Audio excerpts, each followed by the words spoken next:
Aplicar la ciencia para responder a las necesidades de la sociedad mediante la creación de conocimiento en Ciencia y Sociedad, con Teresa García Gasca.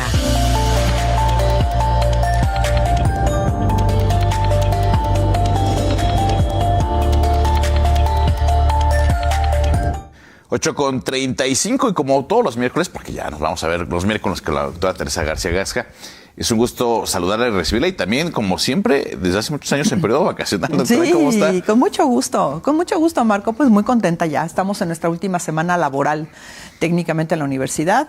Inicia la temporada navideña, las fiestas, y entonces la universidad a partir de mañana, que es el último día laboral, nos vamos hasta el 5 de diciembre. Enero. De enero en cuestiones administrativas y clases pues hasta la otra semana, hasta el 12. Entonces, bueno, pues estaremos disfrutando a la familia, que me parece que es lo importante de estas épocas. Justo en esta época decembrina, en donde bueno, ya hay una algarabía navideña, pero también las bajas temperaturas se están presentando. Tal vez es una percepción personal, pero tal vez no de la misma forma que el año inmediato anterior, no. Que eso tiene que ver con otros factores de los que ya hemos platicado. Sí.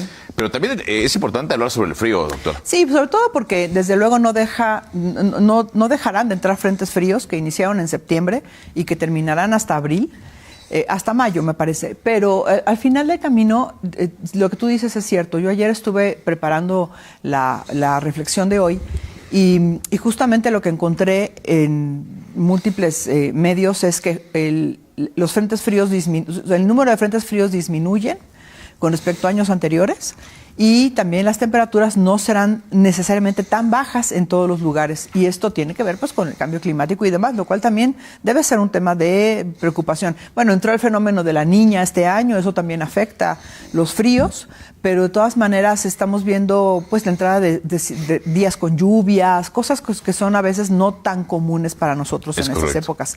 Entonces les voy a platicar hoy del frío de la temporada y desde luego de las enfermedades asociadas a esta temporada también, que es importante saber que están incrementándose de forma importante. Entonces tengo aquí algunos datos. El frío 25-26, la Comisión Nacional del Agua informa que se esperan 48 frentes fríos durante la temporada contra 50 promedio que se habían presentado. Me parece que el año pasado fueron 53. Entonces, como les comento, han disminuido el número. Empezaron en septiembre con 5 frentes fríos y terminarán en mayo, siendo desde luego los meses de noviembre, diciembre y enero, aunque marzo también tiene 6 frentes fríos, los más importantes. Y bueno, no se espera un invierno ni caliente ni seco. Más bien habría una alternancia de días soleados y calurosos, como los estamos viviendo, con otros muy fríos de intensas lluvias y en algunos lugares hasta nevadas, justamente lo que incrementa el riesgo de algunas enfermedades porque estamos en un vaivén, digamos, de temperaturas. En la siguiente imagen les muestro simplemente qué es un frente frío, pues es el choque de dos corrientes de aire frío contra una masa de aire caliente. El aire caliente es menos denso, por lo tanto, al momento de chocar, el aire caliente sube y al subir se condensa y genera nubosidades de diferentes tipos que pueden resultar finalmente en lluvias de diferentes tipos también, pueden ser algunas hasta tormentas. Entonces, el aire frío se queda abajo justo porque es más denso y el aire caliente sube y entonces justamente en eso consiste un frente frío que puede durar varios días. Cada frente frío puede durar varios días. Y entonces esto nos trae a cuáles son las enfermedades que por cambios de temperatura y por cambios en el porcentaje de humedad ambiental empezamos a padecer. En la siguiente imagen les muestro entonces por qué nos enfermamos o por qué padecemos enfermedades respiratorias en época de frío. Por 3 razones. El aire frío debilita la respuesta inmune de las vías respiratorias en particular. Los virus respiratorios sobreviven y se transmiten bien en aire frío y seco. Y la gente pasa más tiempo en interiores, lo que facilita el contagio. ¿Cuáles son las enfermedades comunes? Pues el resfriado común, la influenza, que es de la que vamos a hablar ahorita, COVID-19, que ya lo tenemos en el catálogo ya permanente, bronquitis, bronquiolitis, que son las inflamaciones de los bronquios, tos y demás, neumonías, faringitis y virus respiratorio sincicial. Entonces, esto es muy importante porque afecta a la población en general, pero también afecta en particular a personas más vulnerables, es decir, niñas y niños pequeños y adultos mayores, que son las personas, y personas comprometidas en su salud. Así entonces, la Organización Panamericana de la Salud, en la siguiente imagen, destaca la forma en la que tenemos que abordar estas enfermedades, desde luego combinando la vacunación, la vigilancia, la preparación hospitalaria, el acceso oportuno al diagnóstico y al tratamiento y medidas preventivas personales que son indispensables para disminuir la carga de la enfermedad. Entonces, una gran parte de esto depende de lo que nosotros hagamos como personas, como individuos, para cuidar nuestra salud. En la siguiente imagen les muestro entonces México, como siempre, que tiene una gran tradición, digamos, de llevar a cabo campañas de vacunación, inicia desde el mes de septiembre con las campañas de vacunación, particularmente COVID, influenza y neumococo, a partir del mes de octubre. Entre octubre y abril se estarán aplicando estas vacunas. Y hay que decir que podemos enfermar de 2 o 3 cosas al mismo tiempo. Es decir, que tengamos influenza no nos va a proteger de COVID, al contrario, nos hace más vulnerable. Entonces hay que cuidar mucho la salud en ese sentido. La campaña de vacunación 25-26, en la siguiente imagen, que les muestro, como yo les decía, inició en octubre y terminará el 3 de abril, vacunas gratuitas por parte del sector salud. Están, digamos, enfocadas particularmente a las siguientes poblaciones, pero no quiere decir que las otras personas no puedan tener acceso a la vacuna.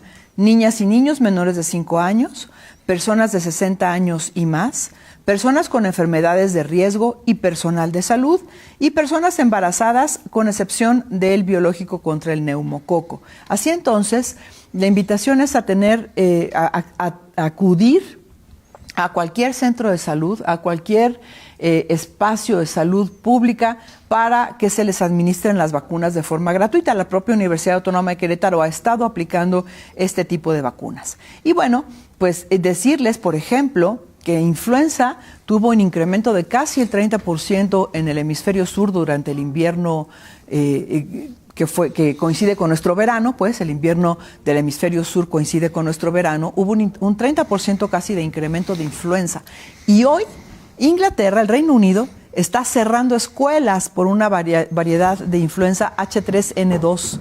Están tomando medidas emergentes tipo las que vivimos con COVID, con cubrebocas todo mundo, cerrando escuelas, con hospitales saturados, porque así le llaman a la supergripa que les está afectando no solamente al Reino Unido, sino a otros países en Europa. Entonces tenemos que estar atentos porque esta nueva variante ¿Es una variante de influenza? Es una variante de influenza, me parece que es una subvariante K, le llaman, K de kilo.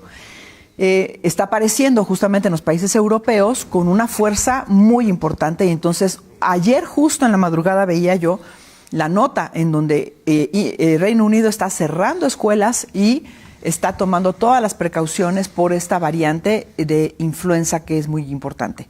Y bueno, finalmente, otro aspecto preventivo pues es la alimentación. En esta última imagen, si nosotros procuramos una buena alimentación, vamos a fortalecer nuestro organismo, nuestro sistema inmune, pues con múltiples vitaminas, omegas 3, minerales que tienen probióticos. Por ejemplo, aquí les pongo una lista, ¿no? Frutas y verduras, pescado, frutos secos y semillas, cúrcuma y jengibre, que no son tan comunes, pero que también existen, son disponibles, pues.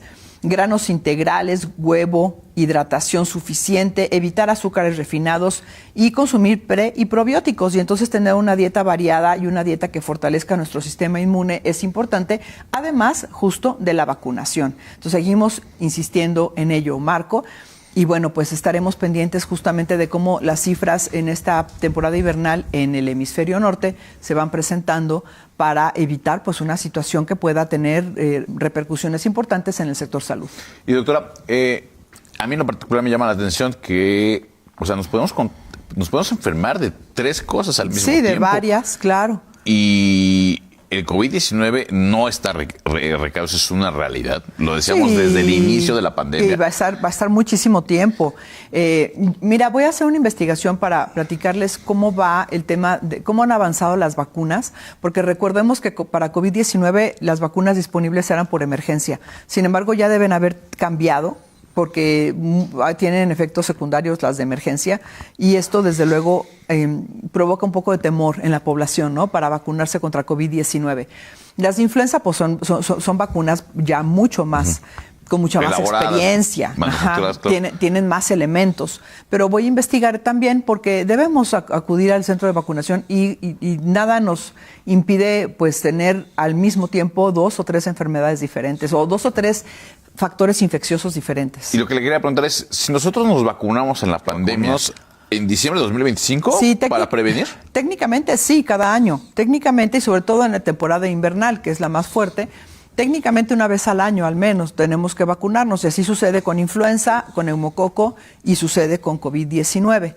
Porque lo que nosotros nos vacunamos en la pandemia ya ha pasado tiempo, entonces ya nuestra memoria inmunológica ha disminuido, pero además las variantes han cambiado.